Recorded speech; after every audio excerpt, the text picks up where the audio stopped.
விஸ்வகர்மா நிர்மாணித்த ஸ்ரீ கிருஷ்ணரின் துவாரகாபுரி மாளிகை காலை வெயிலில் தகதகத்துக் கொண்டிருந்தது.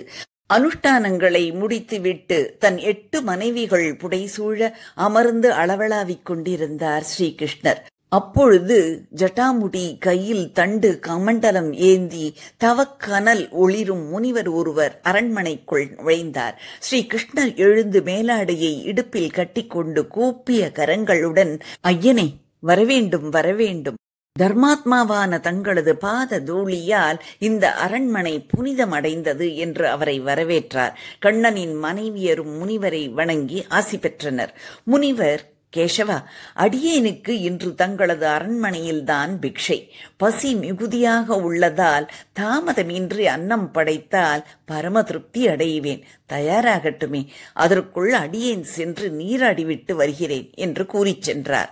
அந்த முனிவர் சாதாரணமானவர் அல்ல. துர்வாச மாமுனி அத்திரி மகரிஷியின் புதல்வர், ருத்ரனின் அம்சம். சிறு பிழையும் கூட பொறுக்க மாட்டார்.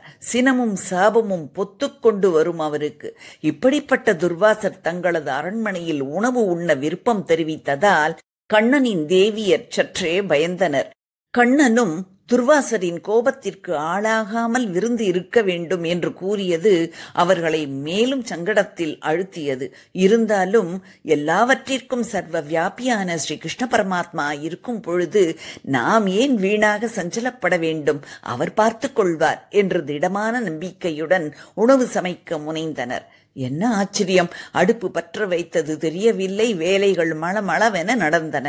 அன்னம், விதவிதமான சித்திரான்னங்கள், நாவுக்கு இதமான பொரியல், கூட்டு வகைகள், தினுசு தினுசான பச்சடிகள் மற்றும் வறுவல் வகையராக்களுடன் விருந்து தயாரானது.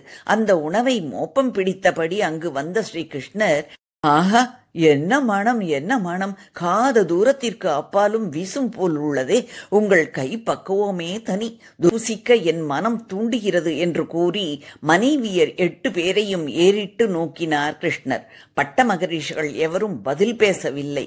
ஆனால் அவர்கள் ஸ்ரீ கிருஷ்ணரின் திருவடிகளில் விழுந்து, பிரபு, கண் இமைப்பதற்குள் இவ்வளவு உணவு வகைகளை நாங்களா சமைத்தோம்? யாவும் தங்கள் அருளால் உண்டானவை என்று சொல்லி கண்ணீர் விட்டார்கள். கிருஷ்ணர், சஞ்சலம் வேண்டாம். உங்கள் உணர்வை புரிந்து கொண்ட நான் மாய சக்தியால் இவற்றை உண்டாக்கினேன். யாவும் நலமாகவே முடியும் என்று தேற்றினார். அப்பொழுது துர்வாச முனிவர் மந்திரம் ஜபித்தபடி உள்ளே வந்தார். அவரை பொற்பீடத்தில் அமரச் செய்து பெரிய வாழை இலை பரப்பி உணவு பரிமாறத் தொடங்கினர் கண்ணனின் தேவியர். அவற்றை ருசித்து ரசித்து சாப்பிட்டார் துர்வாசர். துர்வாசர் எந்த வகையிலும் குற்றம் காண முடியாதபடி விருந்து சிறப்பாக அமைந்தது. இறுதியில் பாயசத்தை ருசித்த துர்வாசர் ஸ்ரீ கிருஷ்ணரை அருகே வருமாறு ஜாடையால் அழைத்தார். அவர் வந்ததும் தன்னிடம் மீதம் இருந்த பாயசத்தை ஒரு பாத்திரத்தில் வடித்து ஸ்ரீ கிருஷ்ணரிடம் கொடுத்து, இதை என் எதிரிலேயே தேகம் முழுக்க பூசிக்கொள்ளுங்கள் என்றார். ஸ்ரீ கிருஷ்ணரும் சற்றும் தயங்காமல் பாயசத்தை தேகம் முழுவதும் பூசிக்கொண்டார். துர்வாசர் பெருமகிழ்ச்சி அடைந்தார். கேசவா, தாங்கள் பூசிக்கொண்டது பாயசம் மட்டுமன்று, அது ருத்ர கவச்சம். எனவே இனி தங்கள் தேகத்தை எவராலும் எந்த ஆயுதத்தாலும் தாக்க இயலாது. இந்த சிவகவச்சம் தங்களை எப்பொழுதும் பாதுகாக்கட்டும். நான் வருகிறேன் என்று கூறிவிட்டு துவாரகையை விட்டு கிளம்பினார். பாயசத்தின் புனிதத்தாலோ அல்லது கால வித்தியாசத்தினாலோ கிருஷ்ணர் தன் பாதங்களில் பாயசத்தை தடவவில்லை. பின்னாளில் கிருஷ்ணாவதாரம் முடிவுறும் காலத்தில் முனிவர்களின் சாபத்தால் யாதவ குலத்தினர் பிரபாச தீர்த்தத்தில் ஒன்று கூடி கோரை வடிவம் கொண்ட வஜ்ராயுதங்களால் ஒருவரை ஒருவர் தாக்கி மாண்டனர். ஆதிசேஷன் அவதாரமான பலராமர் யோக சக்தியால் தன் உடலை துறந்து 1000 தலைகள் கொண்ட சர்ப்ப வடிவுடன் கடலினுள் சென்று மறைந்தார். தான் வைகுண்டம் செல்லும் காலம் நெருங்கிவிட்டதை உணர்ந்த கிருஷ்ண பரமாத்மா அரச மரத்தடியில் வலது தொடை மீது இடது பாதத்தை வைத்து தியான நிலையில் அமர்ந்திருந்தார். அப்பொழுது அங்கு வந்த ஜரா என்ற வேடனின் பார்வைக்கு பகவானின் பாதம் ஒரு மான் போல தோற்றமளித்தது. விதியினால் தூண்டப்பட்ட நிலையில் அவன் பாணத்தை தொடுத்தான். பாணம் பகவானின் பாதத்தை தாக்கி துளைத்தது. ருத்ர கவச்சம் படாத பகுதியானதால் வேடனின் அம்பு லகுவாக தாக்கி துளைத்தது. பரமபுருஷனின் ஒரு அவதார நிறைவுக்கும் அதுவே மூல காரணமாக அமைந்தது. பகவான் ஸ்ரீ கிருஷ்ணர் வைகுண்டம் எழுந்தருள்வதை சுகபிரம்ம மகரிஷி பரீட்சித்தின் மனக்கண்களில் நிறுத்துகிறார். அப்பொழுது கிருஷ்ணரின் தேகம் புகை சூழ அக்னி போல் ஜொலித்தது. தேகத்திலிருந்து பரவிய ஒளி எண் திக்கையும் பிரகாசப்படுத்தியது. பவழம் போன்ற சிவந்த உள்ளங்கால்கள், முத்துக்களை பதித்தாற்போல் நகங்கள், அழகுக்கு அழகு செய்யும் பீத்தாம்பரம், மேகலை என்னும் ரத்தின ஆபரணங்கள் கோர்த்த தங்க அரைஞான் இடுப்பை அலங்கரித்தது. மெல்லிய ஓடையாக ஆலிலை போல மென்மையான திருவயிறு, விசாலமான மார்பு, அதில் உறைந்த தாயார், பஞ்சவர்ண புஷ்பங்களால் தொடுக்கப்பட்ட வைஜெயந்தி என்னும் மாலை பகவானின் கழுத்திலிருந்து மேனியில் படர்ந்து அசைந்தாடியது.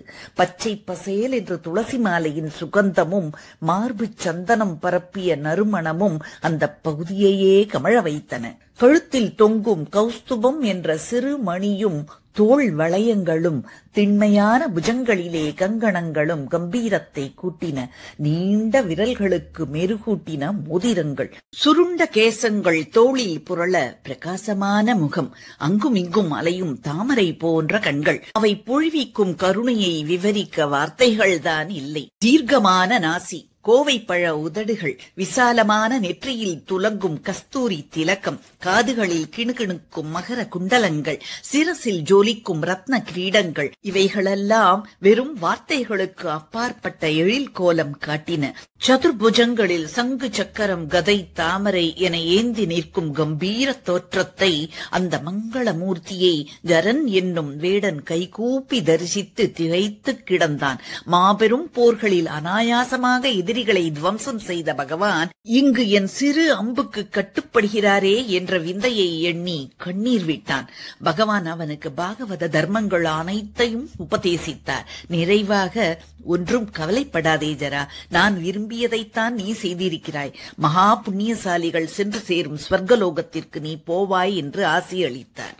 ஜரன் விண்ணுலகம் ஏகினான். அங்கே பிரம்மா, சிவன், பார்வதி, இந்திரன் மற்றும் தேவர்கள், மாமுனிவர்கள், கந்தர்வர்கள், நாகர்கள், யக்ஷகர்கள், கிண்ணறர்கள் என அனைவரும் குழுமி இருந்தனர். பகவான் வைகுண்டத்திற்கு எழுந்தருளும் திவ்ய காட்சியை வைத்த கண் வாங்காமல் பார்த்தபடி இருந்தனர். யோகிகள் யோக தாரணையாக தம் சரீரத்தையே தாமே எரித்து விடுவார்.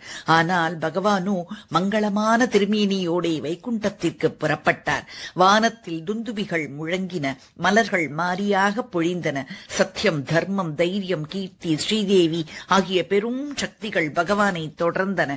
பிரம்மாவும் ஈசனும் பகவானின் இந்த யோக பிரபாவத்தை கண்டு ஆச்சரியமடைந்தனர். பிறகு அவரவர் லோகங்களுக்கு சென்றனர். ஸ்ரீ கிருஷ்ணர் அவதரித்தது முதல் வைகுண்டத்திற்கு எழுந்தருளியது வரை எல்லாவற்றையுமே லீலைகளாக நிகழ்த்திவிட்டார். கிருஷ்ணர் வைகுண்டத்திற்கு எழுந்தருளிவிட்டார் என்று கேள்வியுற்றதும் துவாரகை நகரமே கண்ணீர் விட்டு அழுதது. தேவகி, ரோகிணி, வசுதேவர் போன்றோர் மூர்ச்சையுற்றனர். கிருஷ்ணரின் பட்டத்தரசிகள் தியானத்தில் ஆழ்ந்தனர். பலர் யோகாக்னி மூட்டி அக்னியில் பிரவேசித்தார்கள். பாண்டவர்கள் இந்த துக்கம் தாங்காமல் அலறி துடித்தார்கள். அர்ஜுனன் பைத்தியம் பிடித்தவன் போல் அலைந்தான். இருக்கவே இருக்காது, என் நண்பன் கிருஷ்ணன் எங்கேயும் போகவில்லை, நாளையே வந்து விடுவான் என்று அரற்றினான். மற்ற சகோதரர்கள் ஒருவர் மாற்றி ஒருவராக அவனை தேற்றினர். அர்ஜுனனுக்கு கீதையின் ஒவ்வொரு ஸ்லோகமும் நினைவிற்கு வந்தது. மெல்ல அவனுள் தெளிவு பிறந்தது. வேறொரு பக்கம் துவாரகையை ஆழி பேரலைகள் சூழ்ந்து நொடி பொழுதில் மூழ்கடித்தது. அர்ஜுனன் எல்லோரையும் அழைத்துக் கொண்டு இந்திரபிரஸ்தம் என்று அழைக்கப்பட்ட பாரத தலைநகருக்கு வந்தான். பித்ருக்களுக்கு செய்ய வேண்டியதை பாண்டவர்கள் முன்னின்று முடித்து வைத்தனர். பகவான் வைகுண்டம் சென்ற அந்த கணத்தில் கலியுகம் தொடங்கியது என்று பெரியோர்கள் சொல்கிறார்கள்.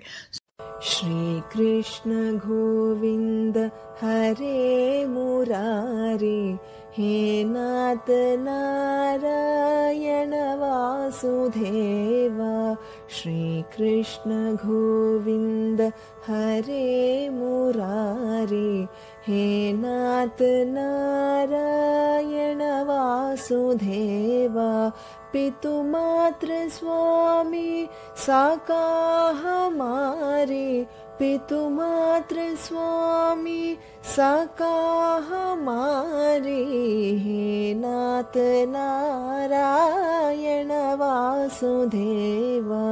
श्री कृष्ण गोविंद हरे मुरारी, हे नाथ Narayan Vasudeva. To watch more videos, subscribe பட்டனையும் பெல் பட்டனையும் பிரஸ் செய்து கொள்ளுங்கள்.